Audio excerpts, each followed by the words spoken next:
My name is Chloe. It was a Tuesday morning, 6 weeks after Thanksgiving.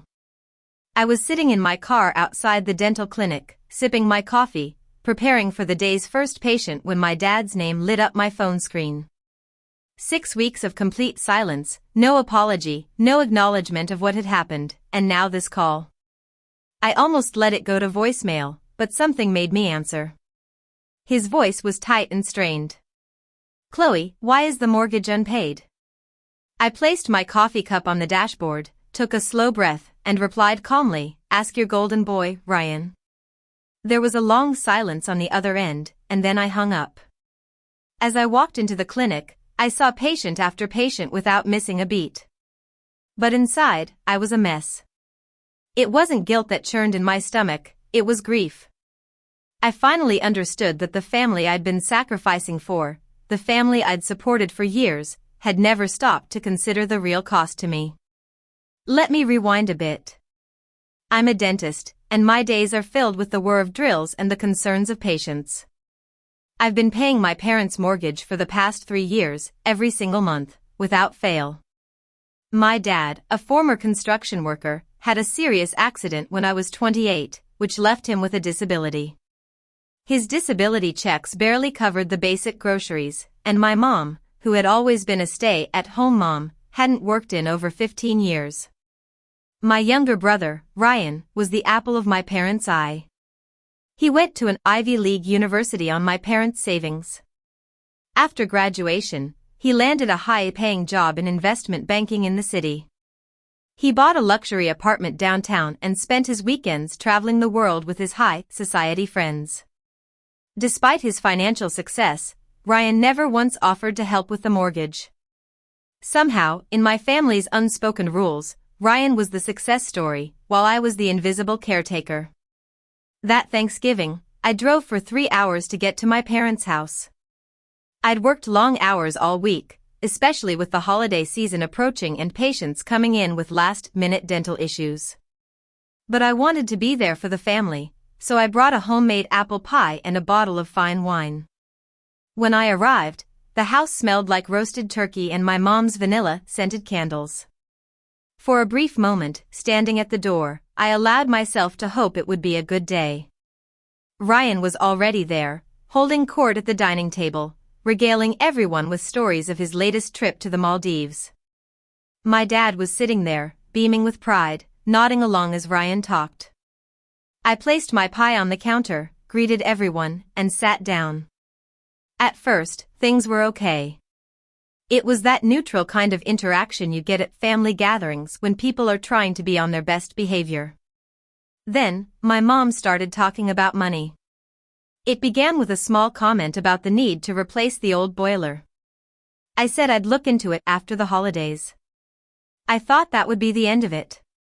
But my mom, with a harsh look in her eyes, put down her fork and stared at me across the table. With Ryan, my dad, and my aunt watching, she said, "I don't understand why everything with you is such a push and pull. You're so difficult." I tried to explain that it wasn't a negotiation, I just needed a little time. And then, she snapped. "You're such a burden." "Always have been," she shouted, her voice echoing in the silent room. I felt like I'd been punched in the gut. I'd heard similar things in private arguments, but never in front of the entire family, not at a holiday table with the food still warm. And then, Ryan laughed. A loud, heartless laugh, and he said, "At least I bring glory to this family." My dad sat there, silent as a statue, and my aunt stared down at her plate. I sat there for 3 seconds, counting the seconds in my head to keep myself grounded. Then I put down my fork, stood up, picked up my purse, and without a single word, I walked out of the door. I drove home in complete silence, the radio off, not making a single call or sending a single text. When I got home, I sat in my car in the garage for a long time, just thinking. The next morning, I made a decision. I logged into my bank account, found the scheduled mortgage transfer, and deleted it. It wasn't an act of anger. It was a realization that I couldn't keep doing this to myself. The weeks that followed were strangely quiet. My mom didn't call to apologize. Ryan didn't reach out. My dad sent me a text 3 days after Thanksgiving that simply said, "Hope you're okay." No mention of the argument, no acknowledgement of what had been said. I replied with a thumbs up emoji and left it at that. I focused on work. I took on extra shifts at the clinic. I also started seeing a therapist, something I'd been postponing for years because I always thought I was too busy. I told my therapist about that Thanksgiving dinner, and she asked me how it felt to walk out. I thought about it, and I realized it was the first decision I'd made purely for myself. It was like I'd finally broken free from the chains of always putting others first. I had no idea that my walking away would cause such a stir in their lives. I was just living my own life, paying my bills, and slowly healing. And then my dad's second call came. That evening, I listened to his voicemail. His voice was shaky, and he said the mortgage was 43 days from default. He used the word please multiple times, and each time, it felt like a heavy stone dropping into still water. The next evening, I called him back. I let him explain the whole situation, the missed payment, the late fees, the letter from the bank.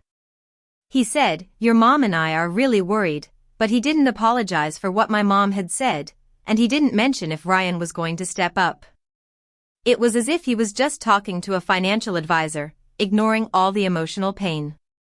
I took a deep breath and told him, "Dad, before we talk about money, you need to understand something."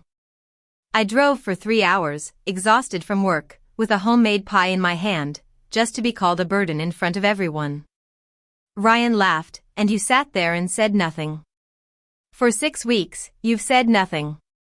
I need you to really hear this." There was a long silence, and then he said, "You're right. I should have said something. I'm sorry, Chloe." It wasn't the perfect apology, but it was real, the first real thing I'd heard from anyone in my family in a long time. I then told him clearly that I wasn't going to resume the mortgage payments. It wasn't that I couldn't afford it, but the whole situation had never been fair. Ryan earned 3 times as much as I did and had no real financial obligations, yet he'd never been asked to contribute. 2 days later, I knew my dad had talked to Ryan because Ryan texted me for the first time since Thanksgiving, asking if we could talk. When we finally spoke, he was defensive at first, but then he grew quiet, and I heard something I'd never heard from him before: shame. His apology was a bit half-hearted, with some excuses, but he did agree to take over the mortgage starting January. A week before Christmas, my mom called. She didn't apologize directly, that's just not her way. She simply asked if I was coming home. She said the house felt empty without me. I think she finally understood my value when I was gone. I did go home for Christmas. Not because everything was fixed, not because I'd forgiven them completely. I went because I was choosing to, on my own terms, with self-respect. I sat at the same table where my mom had called me a burden, held my head high, and watched Ryan quietly pass the gravy boat to my dad without being asked. It wasn't a perfect ending, but it was a start. I finally stopped waiting for my family to validate me. I knew I was enough on my own.